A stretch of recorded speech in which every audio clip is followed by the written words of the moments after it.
A continuación, Psicolife.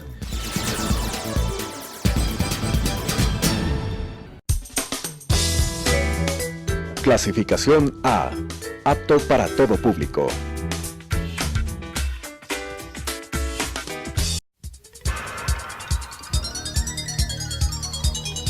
Las opiniones vertidas en este espacio por la producción y dirección del programa son de exclusiva responsabilidad de sus autores y de quienes intervienen en ellos.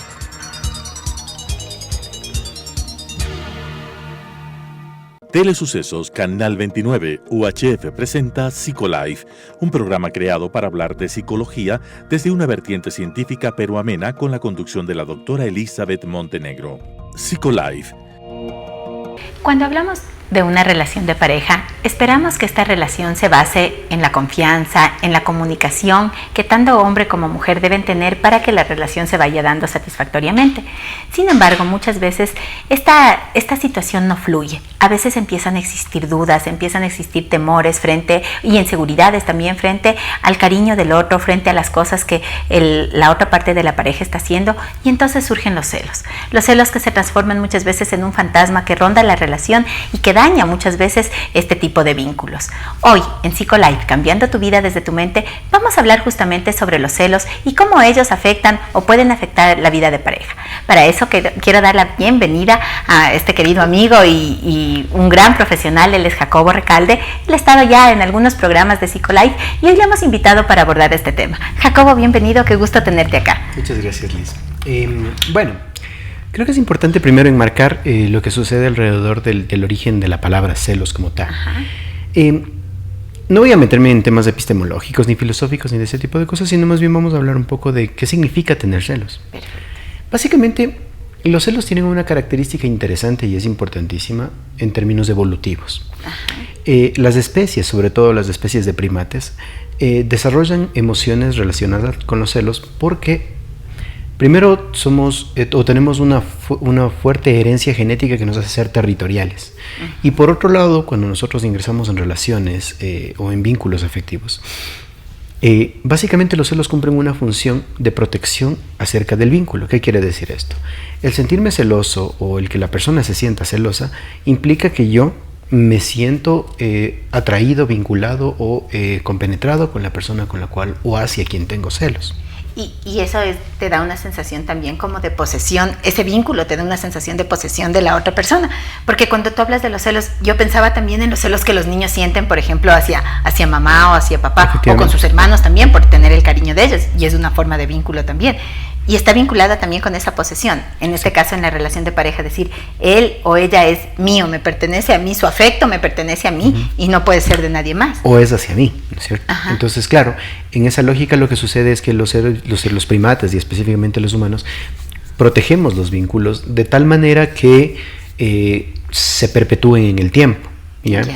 Nosotros, por ejemplo, cuando nos sentimos, como por ejemplo tú mencionabas, como nos sentimos celosos, efectivamente lo que sucede es eso, ¿no?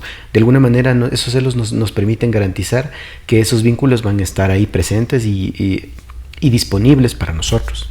Eso, Jacobo, significa que una dosis de celos siempre va a existir en las interrelaciones de las personas en general, pero sobre todo de estas relaciones de pareja. Siempre va a existir celos. Sí, siempre. ¿Cuándo entonces esos celos empiezan a ser algo negativo? ¿Cuándo cruzan esa barrera de perpetuar ese vínculo que tú decías y empiezan a generar conflictos en la relación? Bueno, aquí viene ya una distinción que es un poco difícil de hacer, porque uno de los problemas a los cuales yo me he enfrentado durante el tiempo que llevo haciendo práctica clínica es que los celos corresponden a distintas dinámicas, ¿ya? Y uno de los errores que casi siempre la gente comete o la gente cree es que básicamente los celos tienen que ver con temas de inseguridades. Y en realidad no es así, no es tan así. La inseguridad finalmente no necesariamente es una característica personal, ¿ya? Porque si fuese así una característica personal habría gente segura y gente insegura en las áreas de su vida o en todas las áreas de su vida. En realidad son estados en los que nosotros ingresamos dependiendo de un montón de contextos. Por ejemplo, supongamos que nosotros tenemos una historia difícil en términos de elección de parejas, ¿ya? Y esas parejas resulta que nos han sido infieles o nos han tratado mal.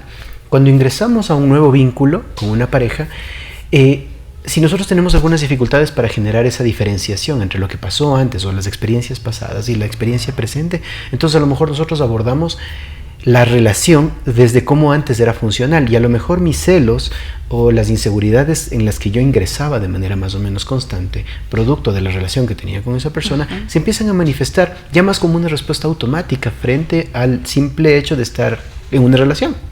O sea, que de alguna manera todas esas heridas no sanadas de las relaciones anteriores te traen a una relación en donde puedes empezar a manifestar esos comportamientos. Exactamente, porque justamente desarrollas esa sensación de desconfianza frente a otras situaciones. Podrían tener que ver con los vínculos tempranos, en donde, qué sé yo, a lo mejor no nos sentimos protegidos o cuidados por nuestros progenitores o nuestros cuidadores, y eso implica que nosotros cuando entramos en una relación entramos de manera como defensiva. ¿Ya? Entonces eso tiene la tendencia a transmutarse. Otras variables tienen que ver con el hecho de que a lo mejor hay gente que sí hace cosas, o que sí, por ejemplo, tiene dificultades en términos de las expectativas que formula en torno a la pareja. Por ejemplo, yo he visto mucho esta dinámica. En América Latina y en Ecuador sobre todo, tenemos la tendencia a tener relaciones sumamente fusionadas. ¿Qué quiere decir esto? Yo no hago nada que tenga que ver con algo social. O sea, es como que estudiar o estar en mi trabajo me resulta permitido si estoy en pareja.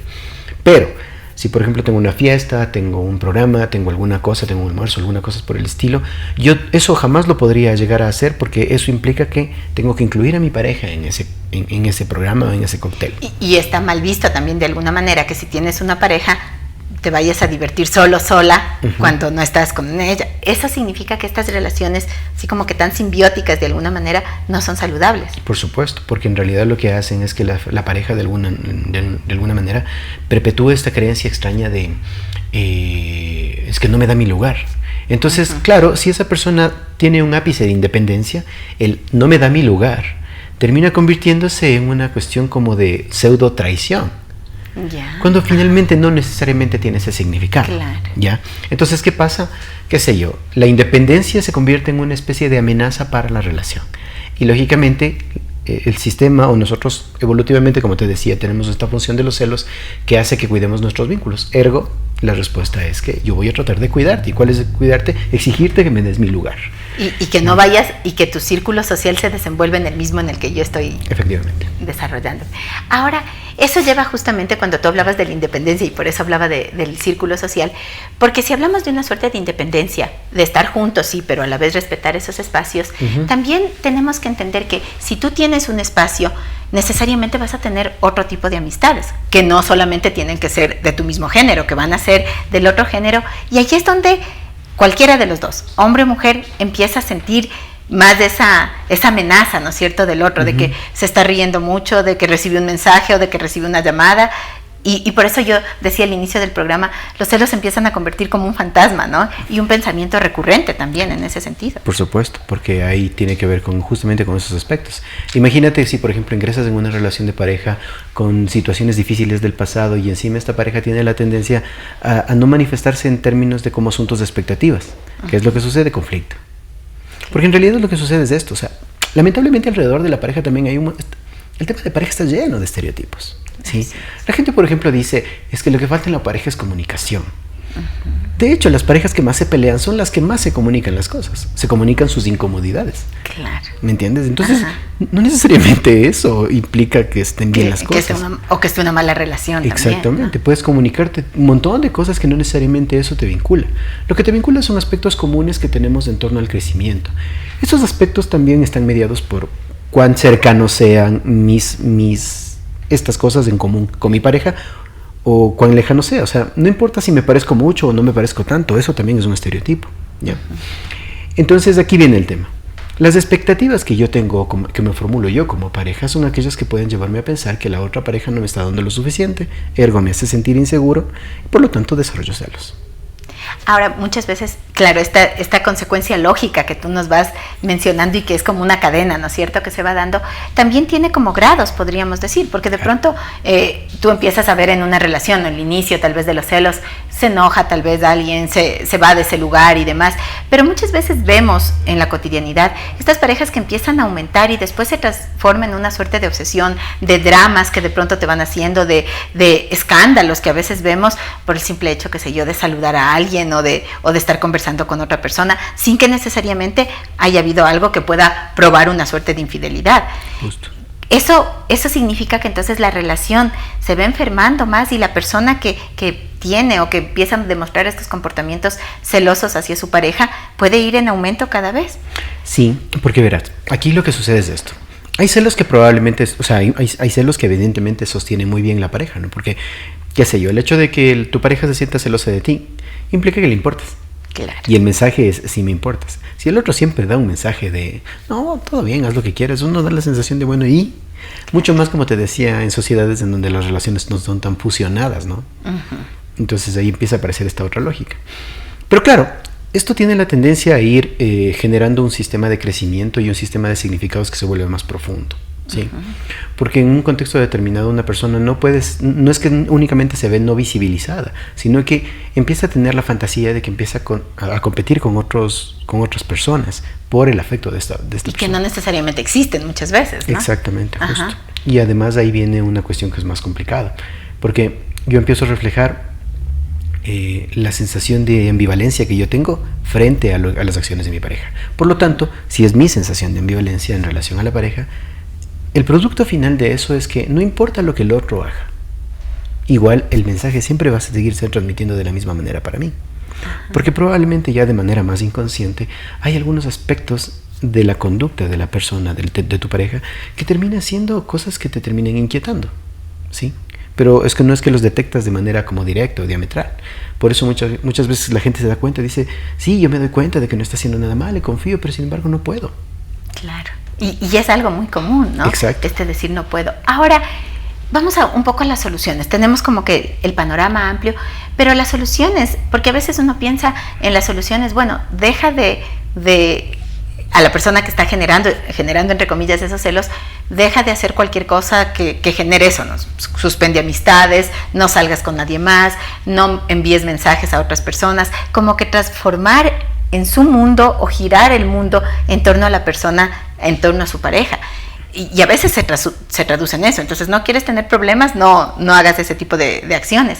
Pero ¿cuáles serían las verdaderas soluciones para que esta relación de pareja, que a veces se prolongan en el tiempo y durante muchísimos años, no es algo que tú empiezas a ver y dices, bueno, hasta aquí llegó porque no es sano y demás, se prolonga durante mucho tiempo? ¿Cómo hacer para que esa relación empiece a ser saludable y no genere una insatisfacción en los otros que además te dé miedo terminarlo?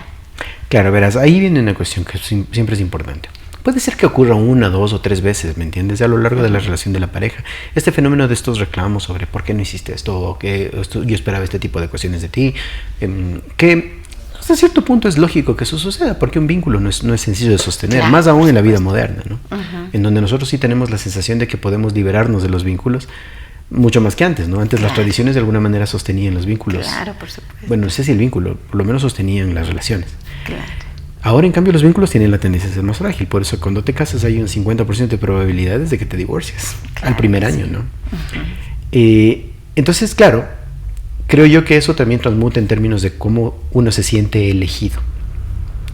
Porque creo yo que esto es una dinámica muy interesante. Yo conversaba con un amigo hace muchos años y este amigo me decía, finalmente, cuando alguien te deja, no es que te está dejando, es que no te está eligiendo. Qué interesante. Y entonces, claro, yo lo que necesito es sentirme elegido de manera constante. El problema es que, ahí viene lo que tú mencionabas, mis expectativas sobre el otro terminan de ser como difusas e inconclusas, ¿ya? Porque cuando yo tengo expectativas como claras de cómo debe ser el otro, esto se traduce en un conflicto un poco diferente. Pero en cambio, cuando mis expectativas tienen la tendencia a ser difusas, el fenómeno inherente a esto es el siguiente. Yo no tengo claro qué es lo que necesito que hagas para yo confiar en ti. Por lo tanto, tú dejaste a tus amigos, ya no utilizas su teléfono, solo sales a trabajar, llegas a la hora que es, ese tipo de cosas. Y sin embargo, sigue sin ser suficiente. Claro, por supuesto. ¿Ya? Uh-huh. Entonces, ¿por qué? Porque no tiene que ver con un tema mío, no tiene que ver con un tema tuyo, tiene que ver con un tema mío. Uh-huh. O sea, el problema en esa lógica tiene que ver con cómo yo me estoy formulando la manera en la que tú me quieres. ¿Ya? Entonces ahí muchas veces ayuda para las parejas el hacer explícitos cuáles son las expectativas que tienen sobre cómo funciona o cómo debería ser el ideal de la relación. En ambos lados, porque claro. Cuando en este momento que tú mencionas eso, claro, estás hablando de la persona que cela, ¿no? Pero ¿qué pasa con aquellas personas que son víctimas, podríamos decir, de estos celos y que de alguna manera se van adaptando o aceptando las situaciones que el otro le impone para no tener conflictos, para mantener o sostener, como tú decías, la relación? ¿Qué pasa con ellos, en cambio? Porque de alguna manera, si empiezan a dejar todas sus cosas por complacer al otro, también significa que les va a costar expresar el decir, no me siento bien así, o no son las expectativas que yo quiero en la relación. Ahí evidentemente hay una dificultad para poner límites a ciertos aspectos, ¿no? Entonces también el otro contribuye a esas cosas. Porque es, bueno, en la medida en la que tú quieras yo voy a seguir cediendo.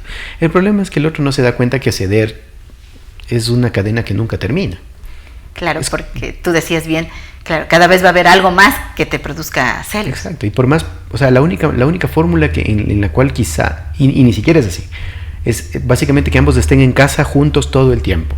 Y aún así se empieza a traducir esto en quién estará pensando.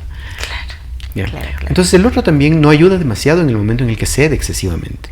Está bien ceder en algunos aspectos, pero si cedes excesivamente, lo que sucede es que vas intentando como fusionarte con el otro. Entonces muchas veces es importante, como te decía, hacer explícito cuál es la expectativa que yo tengo sobre la relación. Puede ser que yo como expectativa valoro mucho, qué sé yo, la lealtad, la solidaridad. Para mí son cosas importantes y encuentro que mi pareja también valora eso. Eso se convierte en un punto de inflexión en donde yo formulo crecimiento. Pero si por ejemplo yo valoro la lealtad o valoro la confianza y el otro valora la incondicionalidad, entonces lógicamente lo que el otro me va a demandar es que yo sea incondicional, mientras que yo le voy a demandar a esa persona que sea leal y confiable para mí. Claro. ¿Eso en qué punto se topa? ¿Sí? Entonces las relaciones no se construyen en esa lógica y lo que empiezan es a generar como discrepancias, porque el uno va a seguir exigiendo y exigiendo. Cuando uno empieza a flexibilizarse un poco sobre, bueno, para mí también es importante esto, quizá no en el grado en el que yo planteo esto, sino más bien en otro grado, entonces uno ya puede entrar en una dinámica en donde la situación por la cual estamos hablando es una situación en la cual estamos visualizando que existe un lío. ¿Ya? Un efecto común cuando estas expectativas son un poco curiosas o no se conectan es cuando, por ejemplo, ambos empiezan a hablar en dos lógicas diferentes. Claro. Y entonces, claro, se terminan peleando porque es claro, tú siempre dices lo mismo y nunca no sé qué, y el otro, no, tampoco contigo se puede hablar. ¿Sí? ¿Por qué? Porque ahí no existe, ni siquiera existe un espacio común en el cual están hablando. ¿Sí? Así que la solución tampoco es hablar en ese contexto. Pero lo que tú acabas de mencionar creo que es importantísimo, no solo en el tema que estamos abordando, sino en las relaciones de pareja y de la vida en general, pero sobre todo en de pareja, porque asumes muchas cosas. Es decir, tú entras a una relación de pareja y asumes que el amor está ahí, que la confianza tiene que estar, que la lealtad que tú decías, o inclusive la incondicionalidad, es decir, que las cosas están ahí y te empiezas a preocupar de otras cosas mucho más externas, de que nos vemos bien juntos, de a veces obviamente también de la parte sexual, de la parte de manifestar afectos o de los proyectos en común que vas haciendo, vivir juntos, tener hijos o familia o qué sé yo, pero te vas olvidando, y creo que como parejas muchas veces te vas olvidando de conversar de estas cosas, de, a ver, estas son mis expectativas, estas son mis necesidades. Cuando llegan los conflictos o cuando aparecen los conflictos, el conflicto se da por el síntoma, que puede ser por último, no pusiste la silla en el puesto, pero no se da por lo que hay de fondo. Y eso es lo que falta en las relaciones de parejas. No nos enseñan entonces de alguna manera, o no aprendemos a hablar sobre nosotros mismos y sobre lo que esperamos, sino a mostrar nuestros enojos nada más. Porque las relaciones son fusionadas. Entonces yo tengo que vivirte a ti como yo. Claro. Eso es el problema. Entonces, ¿qué es lo que sucede ahí? Yo no tengo derecho a hacer nada, ni a pensar de manera independiente, ni a hacer nada por fuera de lo que tú esperas de mí. Y es la sensación, y es una creencia muy común en nuestra sociedad. Yo no tengo el derecho de hacerlo. Cuando pueden darse, Jacobo, relaciones en donde los dos sean celosos. Sí. ¿Y cómo funcionan esas relaciones? Ahí lo que comparten, lo que tienen en común muchas veces es el conflicto. Y ese conflicto constantemente se alimenta alrededor de eso, ¿no? Es muy común, por ejemplo, las parejas ya de muchos años tienen una tendencia similar a relacionarse a través de los conflictos. Y cuando ya no tienen conflicto, no tienen de qué hablar. O, por ejemplo, en los matrimonios de muchos años, cuando los hijos ya crecen, ya el nido queda vacío, y ahí empiezan a manifestarse este tipo de situaciones también. Entre otras. Pero bueno, regresando un poco a lo que me dices, ¿qué pasa con las parejas en donde en ambos lados es eso? Generalmente las relaciones se convierten en relaciones sumamente tormentosas. Aquí también todo esto está plagado también, como te digo, de estereotipos. Lamentablemente yo ahí sí tengo que decirte, creo que las redes sociales le han hecho un flaco favor a la manera en la que las personas entienden sus propios problemas y sus propias dinámicas, porque te dan recetas de frases, y esas recetas de frases no terminan haciéndole justicia a la complejidad de la mente humana. Por ejemplo, el otro día escuchaba una cuestión sobre el tema de las relaciones tóxicas, ¿no? Y decían, y es la palabra que está de moda, ¿no? Ahora en todo. ¿Qué significa? A ver, tóxico implica algo que te envenena, ¿no es cierto? Ajá. Entonces tú afirmas que tu relación te envenena. Chévere. Pero ¿hasta qué punto el atribuirle la característica de tóxico a mi relación termina de explicar realmente lo que me está pasando a mí? O sea, en algún punto yo debo tener parte de la responsabilidad del conflicto que se está generando ahí. Entonces yo lo que creo es que no existen relaciones tóxicas, sino existen relaciones conflictivas. Y esos conflictos sí me responsabilizan a mí de lo que está sucediendo ahí. Sea porque yo hice demasiado para que la relación estuviese bien y no funcionó, eso implicaría falta de límites y falta de independencia y de sentido de propiedad, de sentido de autonomía interna. O sea porque yo no hice nada, que implicaría básicamente el hecho de tener una expectativa sobre mi pareja casi pseudo liberada. Entonces en ese contexto también, pero hay como continuos en todo esto. Entonces yo creo que las personas le terminan aportando mucho al conflicto, y ahí viene el tema. Cuando le aportamos al conflicto y nuestra relación se desenvuelve a través del conflicto, lo que sucede con las parejas, por ejemplo, que son excesivamente celosas entre ellas, es que ese conflicto simplemente se convierte en la perpetuación constante de sus propias expectativas no satisfechas. Y así puede pasar el tiempo. Y pasarán años y años y años y años. Y de todo esto que has mencionado también creo que es fundamental, Jacobo, cuando tú decías en esta relación, porque usualmente uno dice, bueno, este es el celoso o ella es la celosa y son los malos de la relación, y los otros son las pobres víctimas. Exacto. Que están sufriendo de eso. Que no están así. Pero eso justamente quería decir, porque tú lo mencionaste hace un momento y dijiste, no, a ver, ¿cuánto de mi responsabilidad está justamente en el hecho de haber permitido, de no haber puesto un límite para que esos celos empiecen a frenarse y poder sacar estas insatisfacciones que tú mencionabas? Entonces, no hay víctimas en los celos, no es que la pobre mujer o el pobre hombre víctima de esa persona casi loca, le dicen muchas veces, ¿no es cierto?, que le arme escándalos todo el tiempo. Entonces no es tan así, hay que ver de lado y lado, y posiblemente sí, esta otra persona, al tener estos comportamientos tan flexibles de pronto o tan permisivos también como tú los mencionabas, hacen que este comportamiento del otro se mantenga durante mucho más tiempo. Efectivamente, muchos, por ejemplo, yo he visto cosas así súper exóticas, ¿no? Como que constantemente se dedican a darle como una especie de largas al asunto de, pero mira, estoy así, se toman fotos, se toman videos, mandan los videos a la pareja para que la pareja esté tranquila, y no le termina de tranquilizar a la pareja. Entonces, claro, llega un punto en donde llega el punto de inflexión donde dices, estoy harto. Claro. Me harté. Pero claro, tú también contribuiste a eso. Porque inicialmente por el poner límites en un momento determinado también puede dar una sensación en el otro de seguridad, ¿no? Es como, no pasa nada. Así que tranquilízate. Y ese me harté que tú dices, refuerza también en la otra persona su pensar, ¿no? Porque claro, se fue.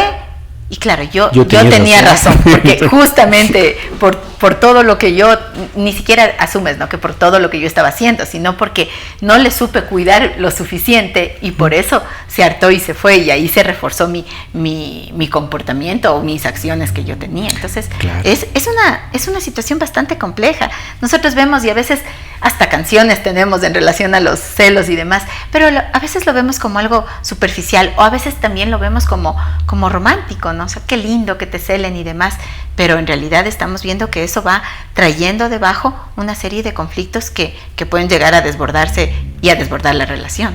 Sí, o sea, yo por eso creo que es importante tratarlo como una cuestión individual. Primero que nada, creo yo, una de las primeras acciones que tenemos que tomar como seres humanos es tratar de entender que lo que me está pasando a mí, ¿sí?, no necesariamente es algo que le pasa a todo el mundo.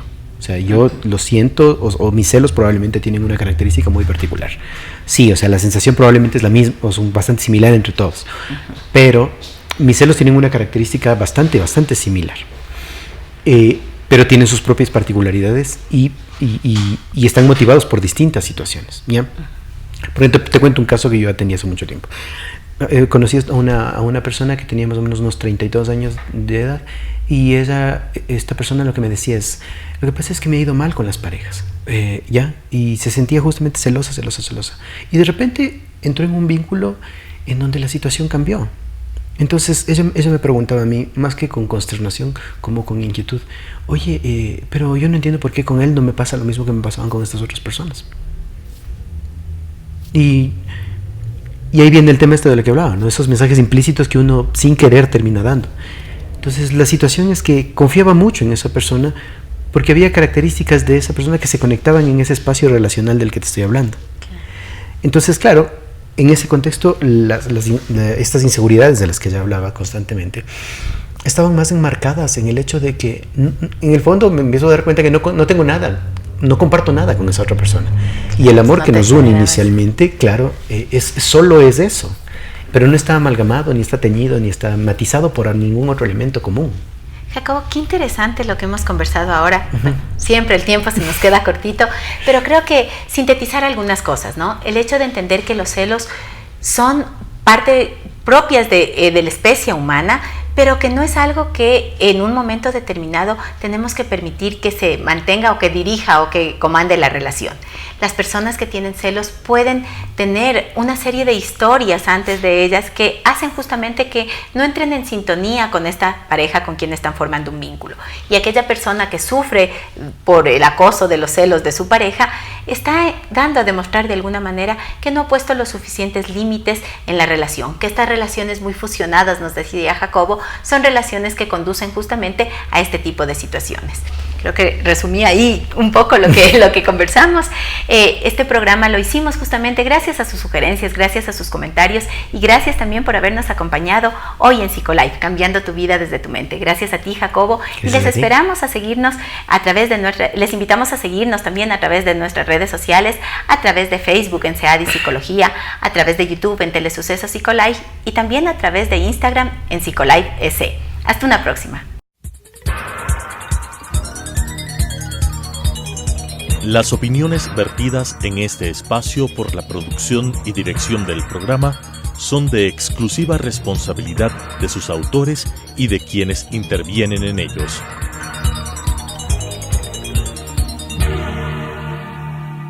Telesucesos Canal 29 UHF presentó Psicolife, un programa creado para hablar de psicología desde una vertiente científica pero amena con la conducción de la doctora Elizabeth Montenegro. Psicolife